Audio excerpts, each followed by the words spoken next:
YSR Congress party వచ్చి 14 సంవత్సరాల నుంచి చాలా ఇన్ని రోజులు గడిచిపోయినంటే చాలా అదృష్టంగా భావిస్తున్నామండి. 2014 జగన్మోహన్ రెడ్డి గారు సీట్లు 69 సీట్లు గెలిపించుకోవడం జరిగింది. ఆ రోజున 2019 వచ్చేటప్పటికి 151 సీట్లు వస్తాం చాలా గర్వకారణం. దేశం మొత్తం మీద అన్ని సీట్లు వచ్చిన ఘనత ఎవరికి ఉందంటే వైఎస్ఆర్ కాంగ్రెస్ పార్టీ జగన్మోహన్ రెడ్డి గారికి వచ్చింది. అంత ఘనత మన 29 రాష్ట్రాల్లో చూసుకుంటూ వచ్చి. కానీ ఏంటంటే జగన్ గారు సంక్షేమ పథకాలు చెప్పినట్టు కాకుండా ఇంకోటి ఎక్స్ట్రాగా చేసి అప్పుడు మేనిఫెస్టోలోని నేను ఒక ఆటో తోలుతానండి. మేనిఫెస్టోలో ఆటోకి లేదండి, అయినా సరే వాహన మిత్ర ఇచ్చి 10,000 రూపాయలు ఇచ్చి ఆర్థికంగా మా కుటుంబాన్ని ఎంతో ముందుకు నడిపించుకెళ్తా కూడా కారణం జగన్మోహన్ రెడ్డి గారు. కానీ ఈ పార్టీ ఉన్నంతకాలం కూడా వైఎస్ఆర్ కాంగ్రెస్ పార్టీ 24 కాదండి 29లో కూడా జగన్మోహన్ రెడ్డి గారే సీఎం. దానికి 100% ఛాలెంజ్ చేస్తాక నేను నిరూపిస్తాకు కూడా సిద్ధంగా ఉన్నాను. ఆయన సంక్షేమ పథకాలు నాకు 2002లో పెళ్ళి అయిందండి. ఆ రోజు నుంచి లెక్క వేసుకుంటే 2019 తర్వాత ఇల్లు స్థలం వచ్చిందండి. ఇంకోటండి వాహన మిత్ర రోడ్డు పడుతుందండి నాకు. ఇంకోటి ఏంటంటే మా పిల్లలు చదువుకండి అమ్మఒడి, స్కాలర్షిప్లు. మామూలుగా ఆ రోజున చదువుకోవాలంటే చాలా కఠినంగా ఉండేది. ఈ రోజున ప్రతి పిల్లోడు కూడా చదువుకుంటాక చాలా ఫ్రీగా ఉందండి ఈ గవర్నమెంట్. జగన్మోహన్ రెడ్డి గారు ఇంకొక 24లో కాకుండా 29లో కూడా జగన్మోహన్ రెడ్డి గారే 99% జగన్మోహన్ రెడ్డి గారే సీఎం.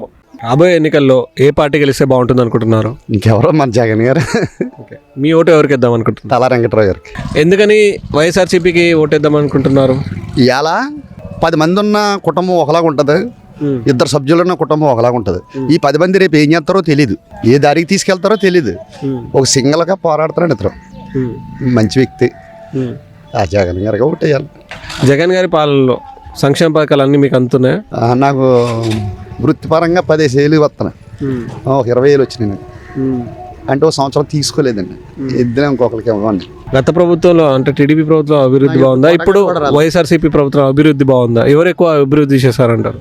నాకు కోటా కార్డు వచ్చింది, ఆరోగ్యశ్రీ కార్డు వచ్చింది, ఇంటి స్థలం ఇచ్చారు, ఇల్లు కట్టుకున్నాను, మా అమ్మకు పెన్షన్ వస్తుంది. అభివృద్ధి పరంగా మా మనవరాళ్ళకే ఎడ్యుకేషన్గా బోల్డ్ అన్ని ఖర్చు పెడుతున్నాడు. చాలా పెద్ద అవి సంక్షేమ పథకాల కింద వస్తాయి. అభివృద్ధి పరంగా అభివృద్ధి పరంగా అంటే ఇంకేం చెబుతాండి. ఇదిగోండి మన స్కూల్ ఒకటి కట్టారు ఇక్కడ కొత్త కాలనీ. ఇది మామూలుగా ఇక్కడ ఏ ఉండి కాదు, ఒక బడి ఒకటి కట్టారు, అంగన్వాడి ఒకటి కట్టారు, సచివాలయం ఒకటి కట్టారు, కళ్యాణ మండపం ఒకటి కట్టారు, రోడ్డు ఒకటి పర్వాలేదండి. చెప్పుకుంటా పోతే బోళ్ళన్నీ. మళ్ళీ అధికారంలోకి ఎవరు వస్తే బాగుంటుందంట? జగన్ గారు రావాలండి. ఎందుకని? ఇంకా ఆయన ఓటు అయిపోతే తింగరతనమే, ఇంకా అంతకంటే ఏం చెప్పలేదు. ఎందుకని మళ్ళీ జగన్కి ఓటు వేద్దాం అనుకుంటే? వ్యక్తి అండి, అమ్మ అన్నం అడిగితే పెడుతుంది. జగన్ గారిని అడగలేదు కదా ఎవడని, ఆయన ఇస్తున్నాడు. జగన్ గారి పాలన ప్రతి సామాన్యుడికి అతి దగ్గరలో అద్భుతంగా ఏ నాయకుడు చేయనట్టు విధంగా ఈ రాష్ట్రంలో చేశాడండి. ఒక్క చిన్న ఉదాహరణ అందరూ మర్చిపోతున్నారు. కరోనా సమయంలో ఏ నాయకుడు చేయని విధంగా ఒక్కసారి కరోనాను గుర్తు చేసుకుంటే గుండెలు పగిలే చిందరవందర అయిపోయిన జీవితాలని అతను లక్షలతో కూడిన వైద్యాన్ని ఆరోగ్యశ్రీలో పెట్టి ఏ రాష్ట్రంలోనూ ఏ దేశంలోనూ ఏ నాయకుడు చేయని విధంగా ఆయన మన ఆంధ్రప్రదేశ్లో కరోనాను ఆరోగ్యశ్రీలో పెట్టి ఎంతోమంది పేదవాళ్ళని నిరుపేదలను ఆదుకున్నాడండి. అలాగే ఏ స్కీమ్ అయినా సరే యువతకు కానీ పెద్దవాళ్ళకి కానీ ముసలోళ్ళకి కానీ అవ్వలకు కానీ తాతలకు కానీ అందరికీ పెన్షన్ ఉదయం 6ంటికి వాలంటీర్లను పెట్టి పంపించి అద్భుతంగా తలుపు కొట్టి లెగ్గొట్టి ఎవరో వచ్చారని లేసే లోపల ఇదిగోమ్మ నీ పెన్షన్ అని తెచ్చి ఇచ్చే అద్భుతమైన కార్యక్రమాన్ని ఆయన చేపట్టాడండి. అలాగే యువతకి అన్ని విధాలు ఆదుకొని ఉద్యోగాల్లో కానీ కాలేజీ చదువుల్లో కానీ అన్ని విధాలుగా ఆదుకొని ఫీజు రిమర్స్మెంట్లో కానీ ఎన్నో పథకాలు చేశారు. ఎందరో నాయకులు ఏదో చెప్తూ ఉంటారు ప్రతిపక్షం వాళ్ళు, అవన్నీ తప్పండి. జగన్ గారు చేసిన అద్భుతమైన పాలన నేను ఎప్పటికీ మర్చిపోలేను. 2018 వరకు నేను పుట్టినప్పటి నుంచి టీడీపీ వ్యక్తిని, నేను టీడీపీ కోసం కష్టపడ్డాను. ఎలక్షన్ టైంలో వాడికిని మమ్మల్ని వదిలేసేవారు, ఎలక్షన్ అయిపోయిన తర్వాత మమ్మల్ని పట్టించుకునేవారు కాదు. 2019లో జగన్ గారి మీద అభిమానంతో జగన్ గారి పార్టీలో చేరాను. అప్పటి నుంచి ఆయన పాలనకి నేను అసలు ఎలానైనా అభిమానం. ఒక దేవుడి మీద ఒక భక్తుడు ఎలా ఉంటాడో జగన్ గారి మీద అంత అభిమానంతో ఉంటాను నేను. రాబోయే ఎన్నికల్లో ఏ పార్టీ గెలిస్తే బాగుంటుంది అనుకుంటున్నారు? మళ్ళీ జగన్మోహన్ రెడ్డి వస్తాం అనుకుంటున్నాను. మీ ఓటు ఎవరికి ఇద్దాం అనుకుంటున్నారు? గత గవర్నమెంట్లో పోల్చుకుంటే మనకి ఏమన్నా కావాలంటే నాయకుల దగ్గరికి వెళ్ళాలి. ఇప్పుడు మనం ఏ నాయకుల దగ్గరికి వెళ్ళక్కర్లేదు, డైరెక్ట్గా మనకు కావాలంటే సచివాలయానికి ఆ వాలంటీర్ దగ్గరికి వెళ్తే అదే పనులు అవుతున్నాయి. ఎవరి చుట్టూ ఎవరింటి దగ్గరికి వెళ్ళి చేతులు కట్టుకునే పరిస్థితి లేదు. ఇప్పుడు ఎవడన్నా అదే కోరుకుంటాడు కదా.